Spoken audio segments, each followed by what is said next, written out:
manera que cuando hay cita previa, a todos los pensionistas que van viniendo se les van metiendo, a los que no tienen cita, claro, que ha pedido cita previa, va con su cita, se les van intercalando en todos los puestos. Es que, bueno, la influencia es muy grande. Para que os hagáis una idea, dado que se ha generalizado a la totalidad de mutuas laborales el alcance de la sentencia del Tribunal Supremo a cotizaciones anteriores a 1 de enero de 1979, es decir, hasta 31 de diciembre de 1978, se ha hecho un cálculo inicial de potenciales solicitantes y en toda España se calculan aproximadamente 5 millones de potenciales solicitantes. Nos lo hemos distribuido entre las oficinas de la agencia tributaria. Yo sé que a la mía de Alcorcón tiene unos 21.000 potenciales solicitantes y de Parla no os puedo decir porque como no tenéis, creo, administración propia y hemos distribuido el trabajo para organizar nuestras citas y nuestros trabajadores, sí os puedo decir qué carga de trabajo tiene la administración de Getafe. Y ya os hacéis una idea, la administración de Getafe va a incluir Parla y son algo más de 31.000 solicitantes potenciales los que tiene la administración de Getafe. De manera que es un volumen considerable. Hay una parte que ya había hecho la solicitud antes aportando su documentación y que ya se le han devuelto incluso algunos, pero esos son una minoría. Pero la solicitud ya veis que es sencilla, por eso para el final voy a dejar los detalles concretos. También veréis que es mucho más difícil entender por qué se os tiene que devolver que pedirlo. Pedirlo es bastante sencillo en la actualidad. Hay otras solicitudes que pueden tener complicación, pero pedirlo es tan sencillo que mi consejo es, ahora diré al final aquellos casos en los que no cabe solicitud, vamos, si cabe solicitud, uno siempre puede solicitar, pero bueno, en caso de duda, presentarla y que os digan que no, y siempre os darán posibilidad de recurrir. Quería, no obstante, antes de meterme de lleno en el asunto de las mutualidades, tocar dos cosas. Una muy breve sobre el sistema tributario y para qué sirven los impuestos. Y en teoría todos lo sabemos porque nos lo cuentan en muchas campañas publicitarias y todos sabemos que con el dinero de los impuestos se paga el conjunto de servicios públicos. Pero quizá no tengamos una idea exacta del valor que tiene pagar las cosas con el dinero que se obtiene por medio de impuestos. Porque gratis no es nada. Todo se paga. O se paga con impuestos o se paga con un precio a cambio de un bien o un servicio. Y a mí esto me parece importante explicarlo porque la sensación que tengo en los últimos años es que la calidad del debate público sobre impuestos en este país cada vez es más pobre. Cada vez se habla más sobre impuestos, pero como un arma arrojadiza de unos y otros para echarse las culpas de si unos pagan, otros no pagan, si se paga mucho, y luego hay una corriente que cada vez tiene más adeptos de que si vamos quitando impuestos todo se arregla, hasta la calvicie se va a arreglar, si quitamos impuestos se va a arreglar todo. Pero lo quiero explicar con un ejemplo, porque yo siempre hago ese esfuerzo. Yo soy, mi padre tenía un pequeño negocio, pero soy hijo de la clase trabajadora. Entonces, desde que yo soy funcionario de carrera, he asumido el compromiso adicional a mi trabajo de, por amor al arte, intentar explicar lo más claramente que pueda a la gente cómo funciona el sistema tributario. Porque, por desgracia, es excesivamente complejo. Y la complejidad es una losa para los ciudadanos comunes que no saben cómo desenvolverse por los laberintos burocráticos y de tribunales, pero es una gran ventaja para los grandes grupos empresariales y para las grandes fortunas porque más recodos en los que esconderse. Esto es fácil de entender. Un cálculo que se hizo hace muy pocos años revela que solamente por lo que se llama extraterritorialidad, es decir, por sacar activos a paraísos fiscales o por combinar negocios ficticios en un grupo empresarial entre distintas unidades de negocio, se calcula que en los próximos 10 años se perderán en torno a 5 billones, con B de barbaridad, de dólares en el mundo. Es en el mundo, pero das cuenta que es como 4 veces toda la riqueza que produce España, toda la riqueza que produce España, todo el Producto Interior Bruto de nuestro país. Es un volumen considerable. Os lo voy a intentar explicarlo, algo que seguro que ya sabéis, pero que me parece importante centrar, con un servicio muy importante también, no solo para los de vuestra edad, también para los de mi edad, que yo ya voy entrando en zona de peligro. Y además, después de una enfermedad de COVID que pasé muy dura, me han quedado una serie de secuelas y ahora pues, soy un visitante asiduo a la sanidad pública y además convencido, los funcionarios de carrera de este país disponemos de una mutualidad que nos permite contratar a través de la mutualidad servicios sanitarios privados. Algo que a mí siempre me pareció un escándalo, de tal manera que yo por elección he estado siempre en la sanidad pública, para que mi mutualidad, a la que yo pago, pague a la sanidad pública, que es a la que le corresponde. Me parece bastante peculiar que los funcionarios públicos tengamos acceso a contratación de sanidad privada. Es lo que hay, además de toda la vida. Cuando yo entré ya era así.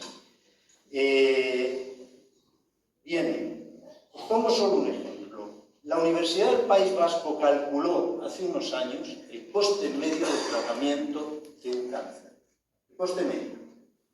Habrá quien cueste mucho más, porque tengan que hacerse varias operaciones, varios tratamientos de quimioterapia, de radioterapia. Habrá quienes les operen y ya sin más tratamiento queden curados y sean mucho más baratos, y habrá quienes fallezcan y también sean desgraciadamente baratos por eso.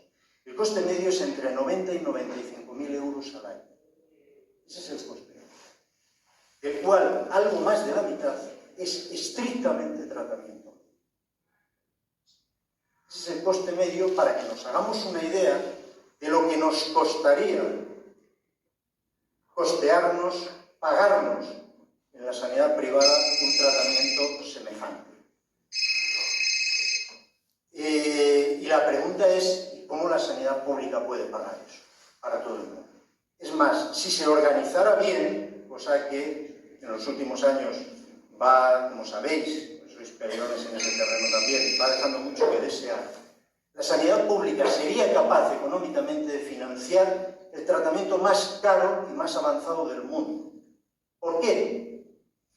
Primero, porque el sistema tributario es progresivo y al pagar en una proporción mayor quienes más tienen y más ganan, no solo pagan más, pagan en una proporción mayor. Si yo gano 100.000 y pago el 10%, estoy pagando más que quien gane 5.000 y pague el 10%. No, el sistema, el artículo 31 de la Constitución española, esa que algunos se llenan la boca en invocar minutos antes de pisotearla, lo que dice es que debe ser progresivo, que se debe pagar en una proporción mayor. Y como eso ocurre, pues la inmensa mayoría de la población estamos pagando realmente en impuestos por debajo de ese coste, pero hay quien está pagando por encima. Y en segundo lugar, porque el sistema es universal, es decir, pagamos todos, pagamos los que enfermemos de cáncer y pagan los que no enfermen de cáncer. Paga todo el mundo. De manera que hay tratamientos que se están pagando con los recursos de todo el mundo. Y en la vida normal de una persona, al principio, hay enfermos crónicos, hay casos excepcionales. Un chaval de 20 y tantos años, pues no va al médico pues casi nunca. Y si ya está trabajando, está pagando por encima de lo que está recibiendo. Y a medida que va avanzando nuestra edad, ocurre al contrario. Yo, por ejemplo, ya estoy pagando seguramente por debajo de lo que recibo. ¿Por qué nos interesa a todos pagar? Porque todos podemos enfermar de cáncer. Primero. Y segundo, porque si no nos pasa nada, y ojalá no nos pase a nadie nada, todos nos vamos a hacer mayores. Y del mismo modo que durante toda nuestra vida hemos estado sosteniendo una sanidad de la que han hecho uso quienes eran nuestros mayores, cuando nos toca ser mayores, tenemos derecho, el pacto, el contrato social fijado en la Constitución de 1978, a que nos asista, porque nosotros lo hemos hecho. Algo así ocurre con el sistema público de pensiones. El sistema público de pensiones en España es un sistema de reparto y de solidaridad intergeneracional. Los trabajadores en activo están financiando con sus cotizaciones y las empresas con las cotizaciones sociales empresariales las pensiones actuales. Y si el sistema sigue funcionando, las suyas se financiarán en el futuro.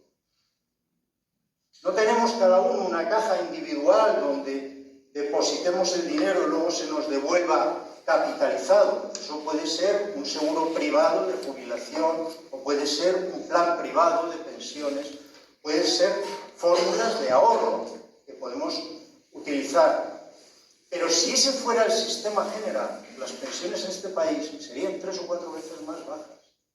La tasa de sustitución que hay, es decir, la relación entre el último sueldo que se suele cobrar como media y la pensión que cobramos, en España está por encima del 80%. En países que tienen un sistema puro de capitalización como Chile, está en torno al 20%. Es decir, o te buscas la vida o te mueres de hambre cuando llegas a la jubilación. Eso es un sistema de solidaridad que la Constitución proclama y al que tenemos derecho, porque nosotros hemos sostenido no solo las pensiones de nuestros mayores cuando hemos sido trabajadores en activo, también el desarrollo del país, también los medios de transporte públicos, también la educación pública. Todo eso, por eso existe ese sistema de solidaridad. Y por eso si sigue funcionando como sistema público, no puede quebrar, porque responde el conjunto de la sociedad con toda su capacidad económica. Y cada vez que os digan que no, pero hay un problema, es la pirámide generacional, claro, cada vez hay menos nacimientos, hay más gente mayor, hay menos... Primero, eso puede ser un resultado buscado. Si la gente cada vez tiene menos futuro en los puestos de trabajo, es más difícil que tengan hijos, con lo cual la renovación es más compleja. Pero en segundo lugar, la crisis del sistema no va a venir por eso. Va a venir por el deterioro de las condiciones de trabajo. Claro, ¿por qué el sistema cada vez ha podido tener más superávit? Porque normalmente hasta ahora lo que ocurría es que las nuevas generaciones iban teniendo trabajos con más derechos que las generaciones anteriores. Si eso lo invertimos, no solo van a vivir peor los jóvenes, sino que va a haber menos capacidad económica de sostener nuestras pensiones. Para eso sirve el sistema tributario y para eso sirve el sistema público de pensiones, que de hecho es un tributo. La cotización social en España, en las estadísticas de Eurostat, se computa en la fracción de lo que se llama presión fiscal. Habréis oído muchas veces hablar de presión fiscal. Se llenan la boca, es sorprendente. Yo he oído a políticos que no saben lo que es la presión fiscal, pero están todo el día hablando de la presión fiscal. La presión fiscal es una fracción.